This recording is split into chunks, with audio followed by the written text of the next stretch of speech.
Welcome back to another League Talk with Nam. Today I'll be talking about using underpowered champs. This is most often brought up in fighting games, where it takes months and months to create very detailed tier lists of the best and worst characters. This also applies to MOBAs, where there is a top line of the best champions for use right now. And there's a distinct low end of the champion pool as well, and these would be the underpowered characters. The characters that are generally looked at as the worst or very difficult to play or not worth playing. But you're probably saying, stop right there. Why would I ever choose to play an underpowered character in any game? Where by playing a balanced character or even an overpowered character, I don't have to fight the mechanics that make the character bad and overcome that to win. I can just play the game. And I would say you have a very good point. It's not for everybody, and it's not even necessary to play poor characters. But what underpowered characters can bring out is willingness to adapt and to learn on the fly. Because underpowered characters don't have as many tools to work with, the few tools that they have that are good is what you have to focus on. But the biggest thing is you have to know what your weaknesses are. And this is good to learn on any character, regardless of how overpowered or not this character is. But when your weaknesses far outweigh your strengths is really when you have to almost use your disadvantages as your advantages. In a bot lane ADC like Varus, he doesn't have a bunch of escapes, so he's relatively easy to gank. He does have ult to stun you, and he can slow you, but if he doesn't have his ult up, then you can still get in on him fairly easily. And the Varus has to rely a lot on his support to keep him alive. So if you're going to go into a game playing him, you have to realize that you can't overextend past river while you're laning, and your biggest fear is to get caught out early. Although I wouldn't say he's an underpowered champion, that is a very big weakness that he has. And playing Varus in this way can teach you good positioning in lane and in team fights, so you won't be able to get caught as easily.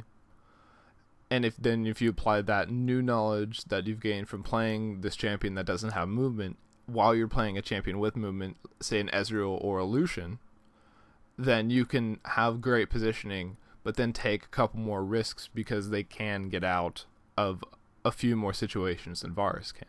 So in this case, playing an underpowered champion will benefit your play across all of that position. Having to learn and adapt to cover your weaknesses or even show your weaknesses to bait people into fighting is a great way to learn and learn relatively fast compared to just playing easy overpowered champions. Take Yi, for example. He might not be the most overpowered champion, but he's very mechanically simple.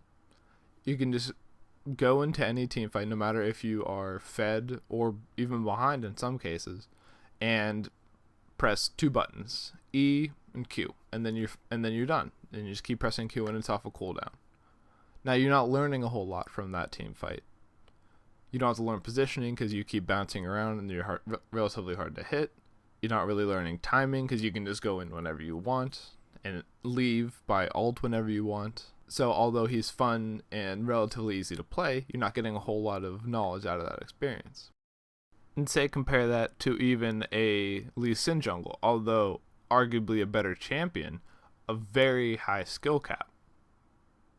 And skill floor for that matter. You have to pick when you go in, have position to get in on the team, preferably on not the tank line, and you have to hit everything you want to execute very quickly and then attempt to get out, which is also not easy. As you've seen in pro play all the time, he's very effective at what he does, but also you've probably seen in pub play that he's very hard to actually use.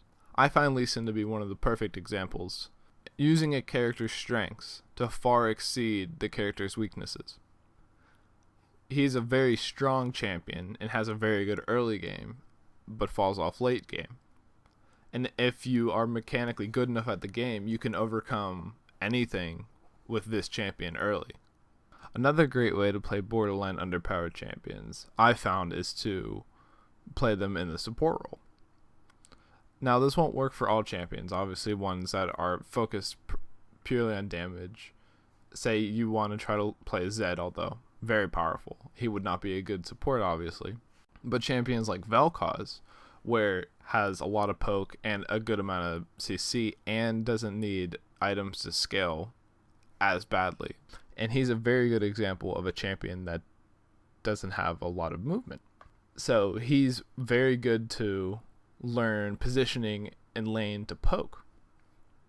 Just sitting back and throwing Qs and Ws out all day and making sure you're not too far up or in a position where to get hooked, depending on what's on the other side of the lane.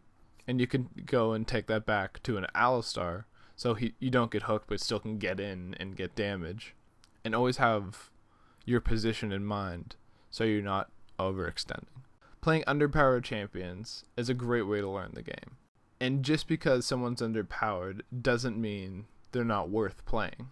You can learn even more by overcoming the champion's deficiencies and still winning than playing a champion that has no deficiencies in winning. That's all for me for today. Let me know what champions you like playing despite their flaws down in the comments below. Don't forget to hit the like and subscribe button if you like what you saw here today and want to see more gaming related videos on the Salvo channel. As always, I'm Nom Sensical, and I'm out.